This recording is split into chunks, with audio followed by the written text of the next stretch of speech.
This program airs statewide on California Public Television and is a California's Gold classic.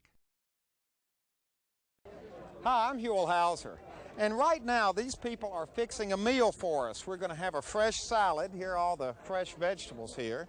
We got some fresh home-baked bread, and over here we have a pig on a spit. Now this thing may not look so hot, but I bet it's going to taste great. In other words, what we're going to do is have a feast. But this feast is not just for the stomach. This is going to be a history feast as we explore a very obscure and very interesting part of our state's history. You're invited to come along and partake of this meal as we all continue our search for California's gold.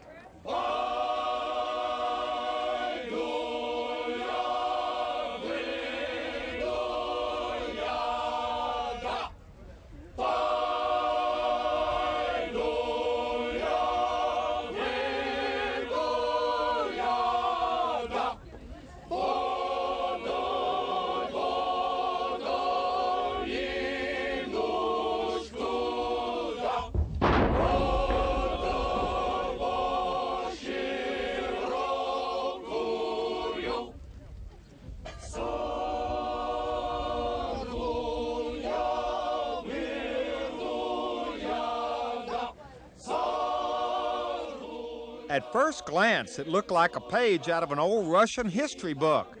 There were muskets firing, soldiers on horseback, and people dressed in colorful, authentic clothing from the early 1800s. But this is not just a page from Russia's past. It's a little-known page from California's past as well. You see, back in 1812, the Russian government was interested in expanding its trade and its empire. So they sailed down from Alaska and constructed a fort on the northern coast of California. The fort was in full operation from 1812 to 1841. And even though there were never over 40 or 50 Russians there at any one time, the Russian flag actually flew over our state for over 30 years. Flew there until the fort was sold to John Sutter in 1841, and the Russians went back home. But wait, the flag of Imperial Russia is still flying over California, still flying over Fort Ross, which is now a state park. And once a year, the state park rangers, along with members of the Fort Ross Interpretive Association, put on a living history day so we can see firsthand what it was like back then.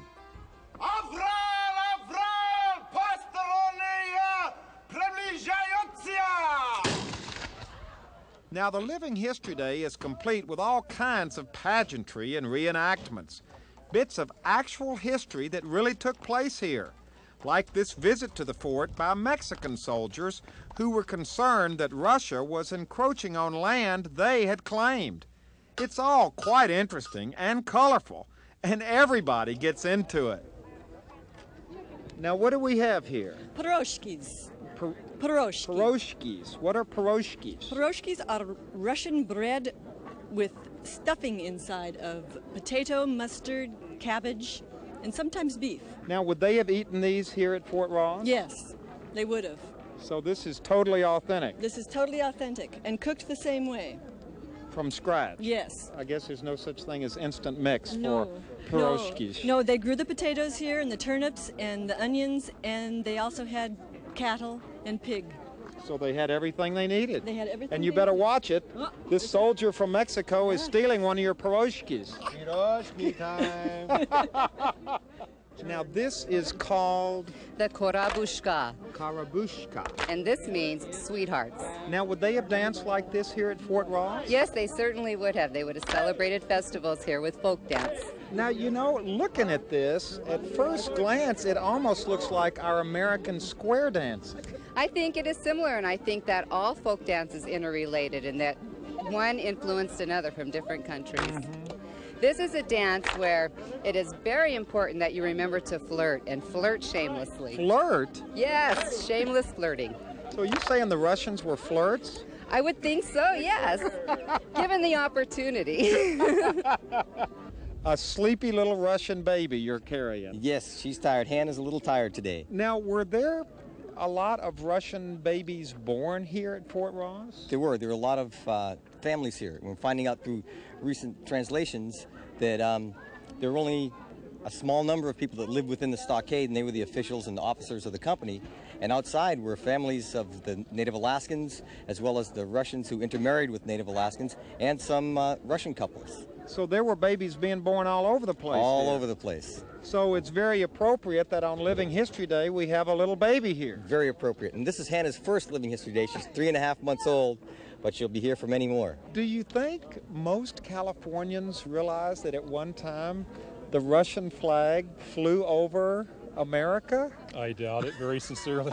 I mean, that's the kind of thing that if we were still in the Cold War would bring, you know... Yes, that may even be why so many people don't realize it. It may be something we just didn't talk about a generation ago. I don't know. The Russians aren't coming, they were here. They were here. They were here. That may be why it's the forgotten chapter. I don't know. With all the changes in the world in the last 10 or 20 years, I think we are rediscovering this incredible history in the U.S., in this country. And certainly we weren't the first. And the Russians weren't the first. There's Kashaya people, Indian people in attendance today who are saying the same thing. Many processions of people coming to California and still coming to California. And the Russians were here 150 years ago. The irony is that Fort Ross is very highly regarded in the Soviet Union. When I went over there on a grant for the Interpretive Association to do research last year and spent 3 months in the Soviet Union.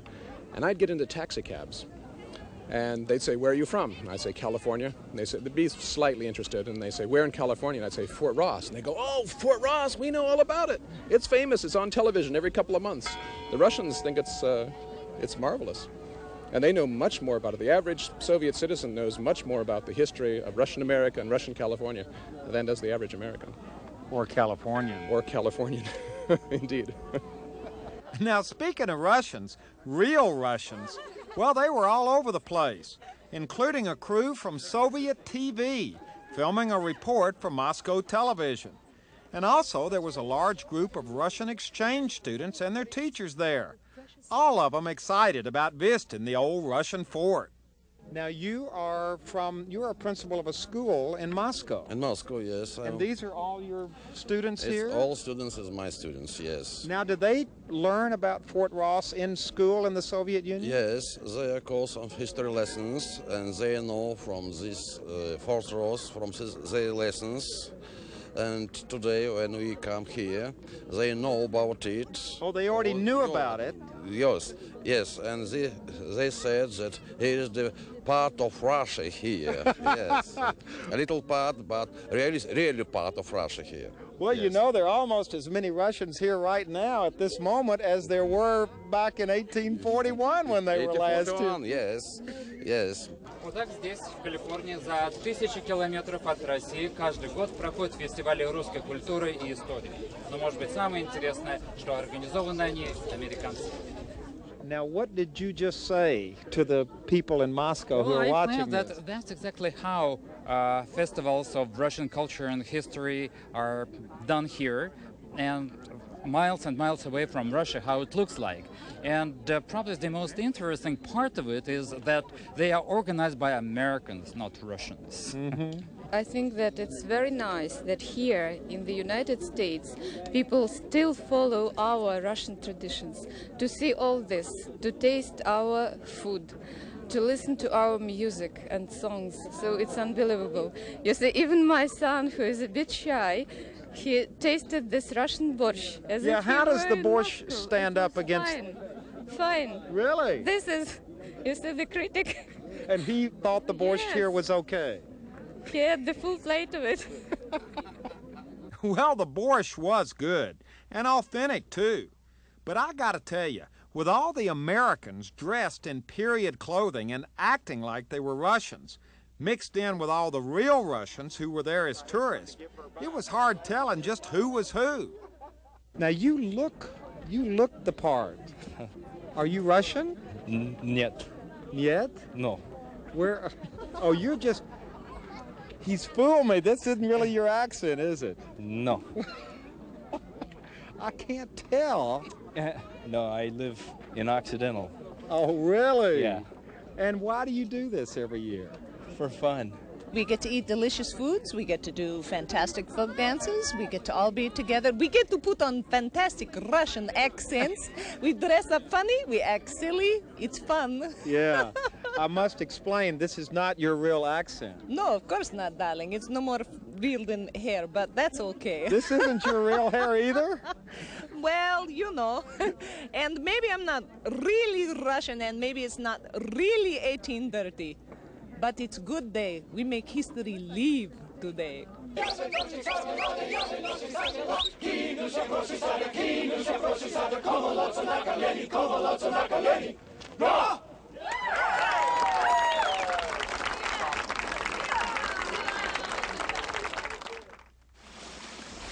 Continuing our adventure on the foggy Northern California coast, we board a ship that is itself part of our proud nautical past.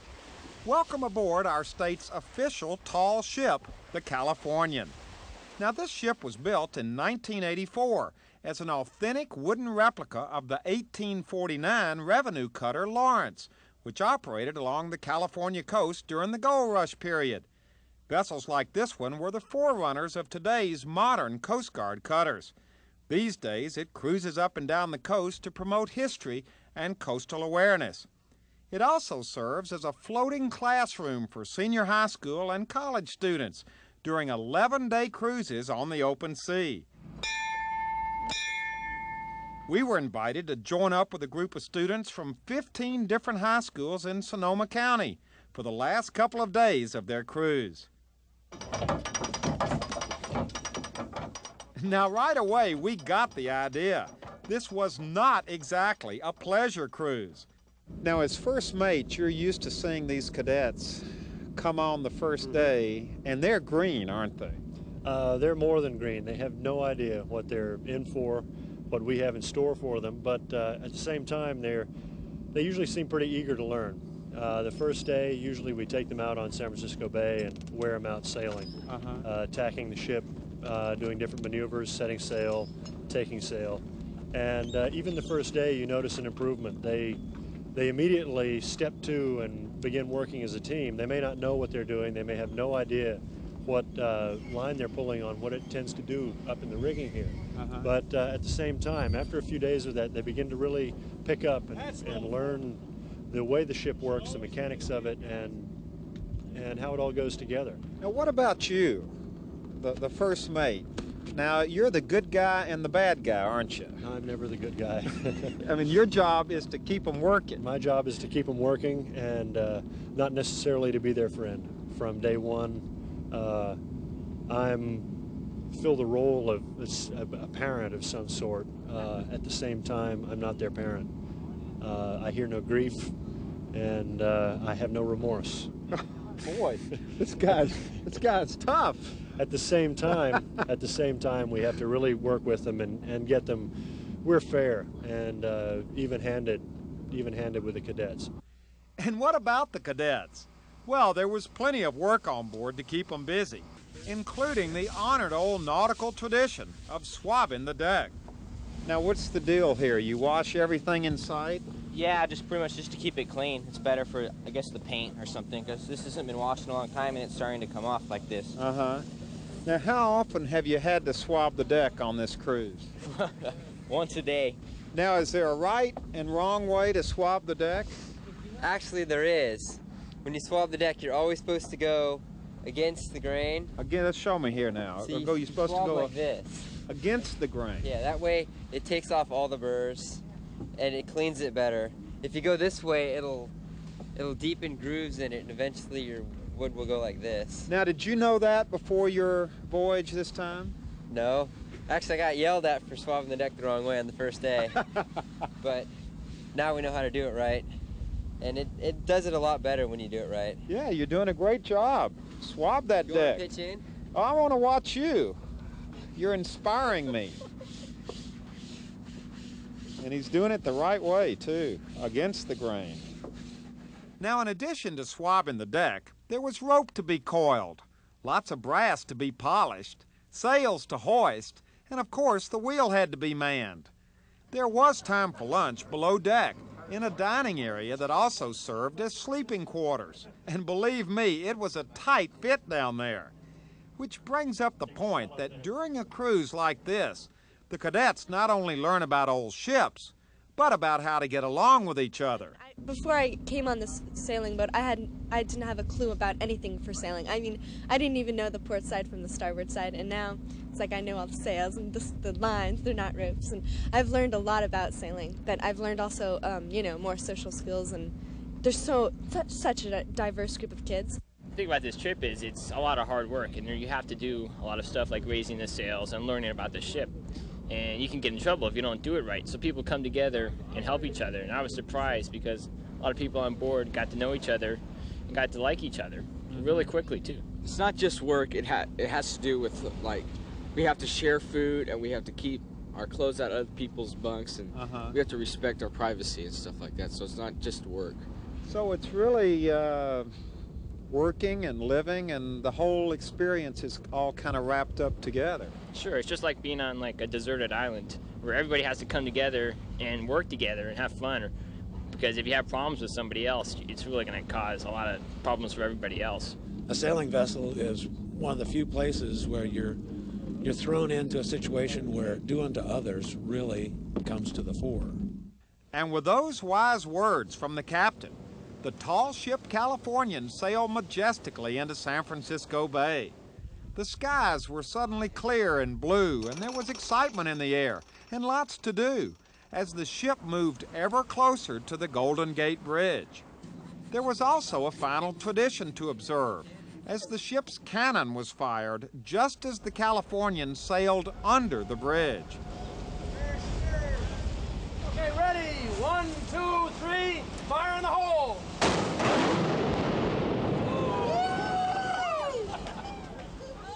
It was loud, wasn't it? And just wonder what the painter hanging off the side of the bridge thought about it.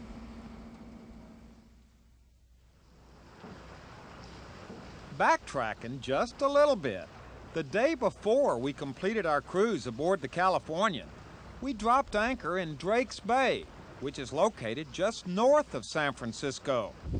Hi, welcome to Point Reyes. Hi, Ray. You're at the windiest and foggiest place on the whole West Coast. Hello. Hi. When you get your land legs back, why don't you follow me and we'll talk a little bit about some history of this place. Now, the first stop on our little history tour was the Point Reyes Lifeboat Station, which was constructed back in 1927 and was operated for years by the U.S. Coast Guard.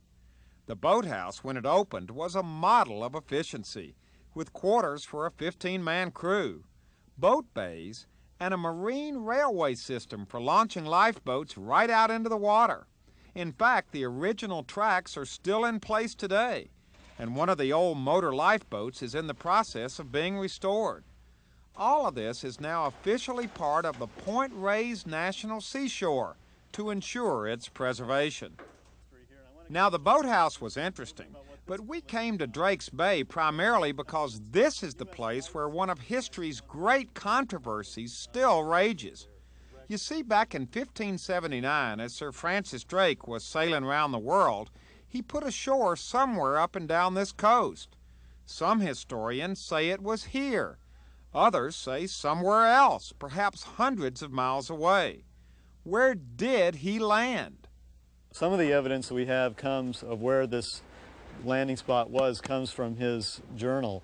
He describes white cliffs at about this latitude, and they were described as white cliffs that reminded them of those in Dover, which was a place where Drake lived. They described the thick, stinking fogs, which we get here. They described the shape of the bay and the shape of the inlet at Drake's Estero.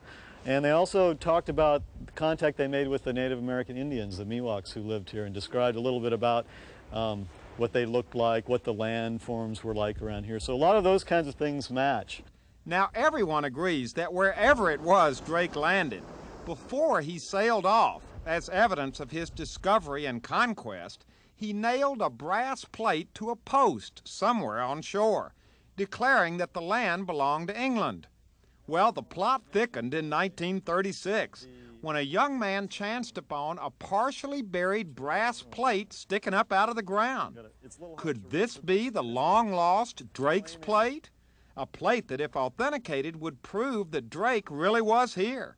Well, the plate was taken directly to Dr. Herbert Bolton, professor of history at Cal Berkeley, who looked at it and decided that it did indeed appear to be the original plate, and that, quote, one of the world's long-lost historical treasures apparently has been found, unquote. Ranger Henton showed us this enlarged copy of the original plate as he told us the story. There you are. Hello, Huell. Welcome to the Bancroft Library. Thank you. And I understand you want to look at the plate of brass, and it's right over here. Now, I was one up on Ranger Henton because I'd already heard that the original plate, which was much smaller, was on display at the Bancroft Library on the Berkeley campus, and I'd already visited there to see it up close for myself. And while I was there, I discovered yet another layer to the controversy, as if we need one, because up until the late 1970s, the good people at Berkeley had been displaying the plate as the real thing. And then in 1976, because of advances in techniques of testing the actual age of metal, 3 small holes were made in it and drillings were tested. Scholars and scientists from all over the world, including Oxford and MIT, pored over the results, and in 1977 came to the unanimous conclusion that the plate was not made of 16th century brass, that the plate was not authentic. In other words, the plate was a hoax. Well, that was pretty devastating news. But the plate is still on display in a place of honor in the Bancroft Library. It's so important and has caused so much interest over the years that even when we concluded that it's probably a fake, we decided to go ahead and leave it in its prominent position in our gallery because people all over the world know about it, and we still have visitors coming all the time to come and see this famous plate, either a Drake's plate or a famous forgery, one or the other. Do a lot of people still come here in search of this controversy? Do people still buy into the controversy about did Drake come here or not? Well, because it's called Drake's Bay and most of our nearly 2.5 million visitors a year come to some part of Drake's Bay, they ask about Sir Francis Drake. And a lot of the local people are historians that over the years have been involved in the whole controversy business. They're still looking for the brass plate, I guess, since the one that was found earlier is now known to be a hoax. And here's a part of Drake's ship here. Some of these guys would probably say that. They would. What is this? Just a piece of it's an old pipe. Plumbing, yeah. Well, it could be historic. You don't know. Yeah, you never know. Nowadays, of course, visitors who come to the park and people looking for things, anything of that nature that's found is part of the National Seashore and belongs to the public trust. So nowadays, if you find any kind of evidence, you either leave it in its place and alert a ranger. That's the best thing to do. But definitely, you do not leave the park and take these objects out. Well, look, here's a look at these old pieces of wood. Now these came off something. Yeah, I've actually heard about some of these people involved in the Drake controversy will actually point at a piece of wood up on the beach or on the fence line and say, now that's part of Drake's fort. I don't know how many people take these claims seriously, but people do get that involved in this. So you don't think this is part of Drake's fort? No, I don't think any wood would have survived 400 years on the beach here. Yeah, but it sounds so good to be able to say you great. Came to Drake's Bay and found part of his fort. These historians are so passionate about their own theories about where this happened, whether it's Bolinas or here at Point Reyes or San Quentin or some of the other theories, that they are so passionate about their beliefs that they can almost convince even me that this post up here on the beach was part of Drake's fort. Well, it's nice to be able to think that one day, 400 years ago, Sir Francis Drake's ship was right out there. Yep. And it was, wasn't it? Depends on who you ask.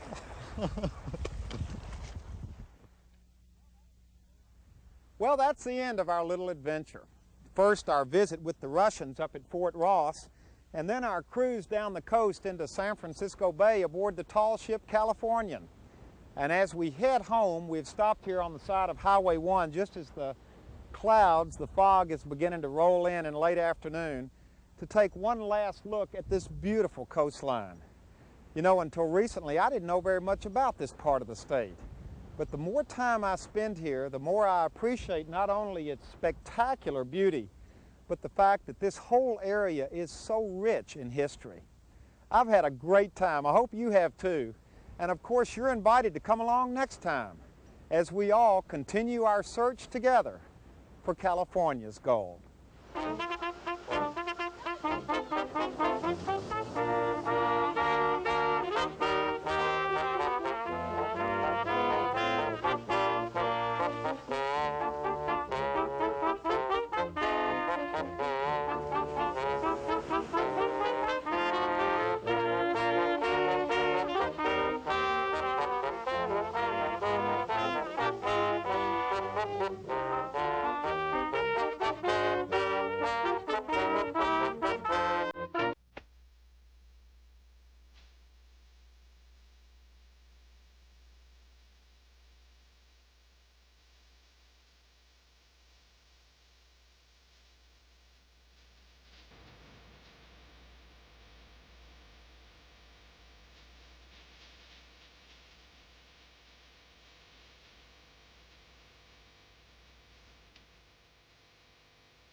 Well, hello everybody, I'm Huell Hauser, and I sure hope you enjoyed this adventure.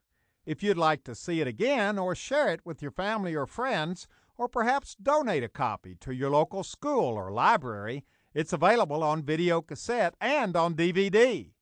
All you have to do is call 1-800-266-5727, and we'll be glad to send it to you right away.